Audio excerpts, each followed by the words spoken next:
The Nether is a boring place. I mean, we can all agree that we've gone to the Nether at one point or another where we had to gather Nether cores, or maybe you're looking for Nether wart, or maybe you're wanting to get fired up by ghast. Well, you know what? Today we're going to be looking at the 3 new biomes that are now part of the Nether, which are ourselves the Soulsand Valley, the wonderful Crimson Forest, and as well as the Enderman infested Warped Forest. And let's get right into this. So for the first biome that we're going to visit today, it's going to be the Warped Forest. Now, as I mentioned earlier, this is going to be an Enderman infested biome. Now look at all these Endermen. We literally have ourselves like a few Endermen around here. And this is going to be a very good biome if you want to be able to get yourself some Ender Pearls instead of going all the way to the end or having to just go and find yourself like Endermen inside the overworld. I mean, coming here, you're basically just going to have a grand old time just having a big old Enderman party. I mean, come on, you gotta agree that Enderman parties, they actually sound pretty fun right about now. Okay, it's time for the family photo. Inside this biome, you can also find yourself these giant trees, and they're made up of the Warped Wart, which I kind of think that Mojang should have called this the Blue Nether Wart block, because come on, that's what it basically is. It's Blue Nether Wart. But that's besides the point. You can also find yourself a new type of wood, which is called the Warp Stem. Now, you can basically turn this into some planks. So if I come over here and I go and type in warped, as you can see, you can go ahead and turn this into basically any kind of wooden object besides boats. But you can go ahead and make yourself some slabs, pressure plates, anything made wood, you name it, you can go ahead and make with this, which is really awesome. So anyway, we're going to go ahead and come over to the other thing, which we got ourselves the Shroom Light. Now the Shroom Light is a brand new type of light source, and this is going to be a very good light source if you want to go and light up your bases or something like that. To be honest, it kind of looks like a better version of glowstone. Yep, it looks way better than glowstone. Okay, glowstone, go away. I'm never using you again. This is going to be my new favorite light block. Now, besides the trees, you can also find yourself some brand new mushrooms. Now, these are called the warped fungi, and you can go ahead and grow them into these giant trees. So they're basically the sapling inside the Nether, which is really awesome. And there's also going to be these roots. Now, as of right now, the roots or the sprouts do absolutely nothing. So, yeah, there's really no need to go and get those. Unless you want to use them for decoration, then that's pretty much up to you. Now, you can also find yourself these crimson roots, which the crimson roots, they're useless as well. Alrighty then, so we're going to go ahead and move away from this biome, and we are going to blast off to the next one. Now, this biome is going to be the Soulsand Valley. Now, outside this biome, you're going to find yourself a bunch of skeletons. And this is also really ghast infested. So you're going to find yourself like ghast upon ghast upon ghast. Yeah, there's literally going to be a ton of ghast inside this place. Look at that, another one just spawned.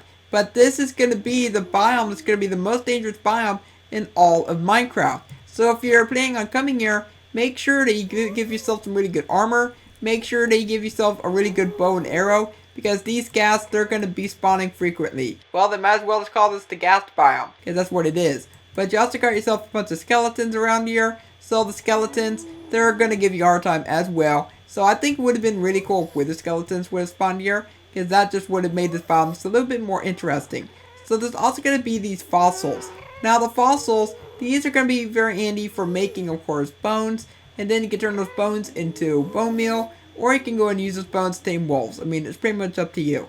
But you also got yourself this brand new blue fire, which can only be obtained if you go and use a flint steel on the soul soil, which is also a brand new type of soul sand that you can find inside of here. Now, it also does not slow you down, which is really nice, because for the standard soul sand, this stuff will slow you down.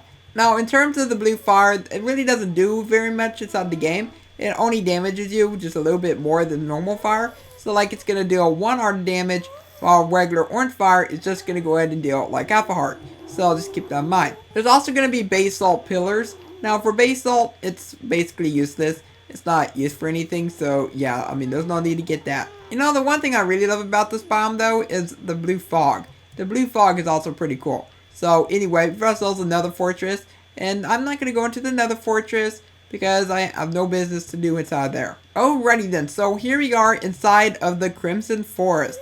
Now this is one of my favorite looking biomes because it has like these fire flurries all over the place. It really does add to the ambience of the area. But you also got yourself these hoglins. Now as of right now, hoglins, they do absolutely nothing. They're very buggy as well with the hitbox. And also they like to flap their arms around like they're a bird. Come on, buddy, you're not a bird. But also, I'm more curious about the other drops that may have. I hope it doesn't just drop leather and food. But all jokes aside, there is some really cool things inside of here. There is going to be these nether wart blocks, and nether wart finally generates inside the game. It's really nice. But you can also find yourself these weeping vines, and the weeping vines, they do not hurt you. So as of right now anyway, maybe in the future they may hurt you, because it looks like they have thorns. So yeah, it looks very painful if you were to walk in there.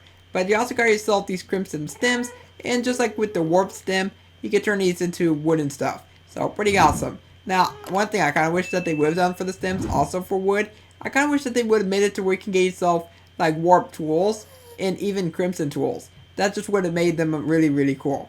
But anyway, we also got ourselves these red mushrooms. I showed you the warped fungi earlier. Well, this is the red variant, and it works the same way. So whatever works in the blue will work inside the red. And then of course you got yourself the roots, which I showed you earlier. But in all reality, this is just a really, really awesome biome nonetheless. So you can also find yourself pigmen. Now pigmen, they are going to get renamed. Yeah, buddy, I'm talking about you. You're sadly going to get renamed to the zombified piglin.